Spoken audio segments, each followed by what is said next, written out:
Hello friends, welcome to my channel. இன்றைக்கி நம்ம என்ன பார்க்க போகிறோன்னா, ரெடிமேடாக இடியாப்பம் செய்கிறது எப்படி அப்படின்னு சொல்லி நம்ம பார்க்க போகிறோம். பாருங்கள், அது அந்த இடியாப்பமே எப்படி இருக்குது அப்படின்னா ரொம்ப அப்படி மிக்சர் மாதிரி ரொம்ப உதிரியாக இருக்கும். இது வந்து நம்ம எப்படி செய்யலாம் அப்படிங்கிறத பார்க்கலாம். இதில் வந்து ஃபஸ்ட் என்ன பண்ணணும்னா, தண்ணி ஊற்றி இதை வந்து ஒரு 2 மினிட்ஸ் வந்து ஊற வைக்கணும். கொஞ்சம் கொஞ்சமாக ஊற்றணும், நிறையா தண்ணி ஊற்றிடக்கூடாது. ரொம்ப சாஃப்டாக ஹேண்டில் பண்ணணும், இல்லைன்னா ஒரு மாதிரி கொலன்னு ஆயிடும். அதை பார்த்து நம்ம பக்குவமாக பண்ணணும். இது அந்த அளவு கொஞ்சம் முங்குற அளவு மட்டும் தண்ணி ஊற்றிட்டு இதுக்கு வந்து நம்ம உப்பு சேர்த்துக்கலாம். உப்பு தண்ணி ஊற்றிட்டு சேர்த்தாலும் பரவாயில்ல, அது ஒன்றும் பிரச்சனை இல்லை, ஊறிடும். இது வந்து ஒரு 2 நிமிஷம் மட்டும் ஊறுனா போதும். ஊறினதுக்கப்புறம் எப்படி இருக்குன்னு நான் காட்டுறேன். 2 நிமிஷம் ஊறினா போதும். ஊறிடுச்சுன்னா நல்லாயிருக்கும். இது அதுக்கு முன்னாடி ஒரு வாஷ் பண்ணிவிட்டு அதுக்கப்புறம் நான் ஊற வச்சுருக்கேன், சொல்ல மறந்துட்டேன். பாருங்கள் எப்படி ஊறியிருக்குன்னு. ரொம்பவும் கொலன்னு ஊறுற மாதிரியும் வச்சிடக்கூடாது, ஒரு மிதமான ஊறி இருக்கிற அளவு பார்த்துக்கணும். நம்ம ரொம்பவும் ஊறிடுச்சுன்னா வேக வைக்கும்போது ரொம்ப ஒரு மாதிரி களிமணிக்கு ஆயிரும், அதை பார்த்துக்கணும் நம்ம. இப்போ ஊற வச்சுட்டு இந்த மாதிரி வடிக்கிற தட்டில் வந்து வடிச்சிடணும். வடித்து விட்டுட்டு 2 நிமிஷம் விட்டணும். அந்த லைட்டாக வந்து தண்ணி வந்து வடியணும். ரொம்பவும் காய விட்டோன்னா லப்பர் மாதிரி இருக்கும். கொஞ்ச நேரம் ஒரு 2 மினிட்ஸ் மட்டும் இந்த மாதிரி ஊற வச்சா வடித்து விட்டுட்டா போதும். இது 2 நிமிஷம் ஆனதுக்கப்புறம் எவ்வளோ உதிரியாக இருக்குங்கிறத பாருங்கள். இப்போ வந்து இட்லி தட்டு வச்சுட்டேன், கீழே தண்ணி வந்து கொதிச்சிடுச்சு. கொதிச்சதுக்கப்புறம் வந்து இதை நம்ம இட்லி தட்டில் போட்டுக்கலாம்.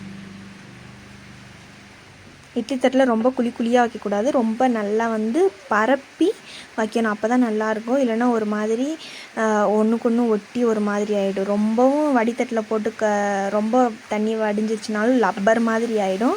அதை வந்து நம்ம வந்து கரெக்டாக பார்த்துக்கணும். இப்படி நல்லா பரப்பி விட்டு ஒரு 2 நிமிஷத்தில் வெந்துடும். ரொம்ப நேரம்லாம் ஆகாது, 2 நிமிஷத்தில் வந்து வெந்துடும். இது வெந்ததுக்கப்புறம் எப்படி இருக்குன்னு பார்க்கலாம். பாருங்கள் ஃப்ரெண்ட்ஸ், இடியாப்பம் வந்து வெந்துடுச்சு. எப்படி இருக்குன்னு பாருங்கள். 2 நிமிஷம்தான், அப்படியே வெந்துடுச்சு, நல்லா வந்துடுச்சு. குழந்தைங்களுக்குலாம் ஊட்டுறதுக்கு நல்ல ஒரு ஃபுட்டு. என் குழந்தைங்களாம் நான் ஊட்டுவேன்.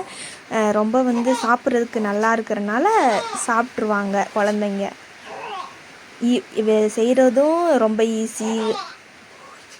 பாருங்கள், தட்டினதுக்கப்புறம் பார்க்குற எவ்வளோ உதிரியாக இருக்குதுன்னு பாருங்கள். களி மாதிரி இல்லை, நல்லா உதிரியாகவே சாஃப்டாகவே சூப்பராக இருக்குது.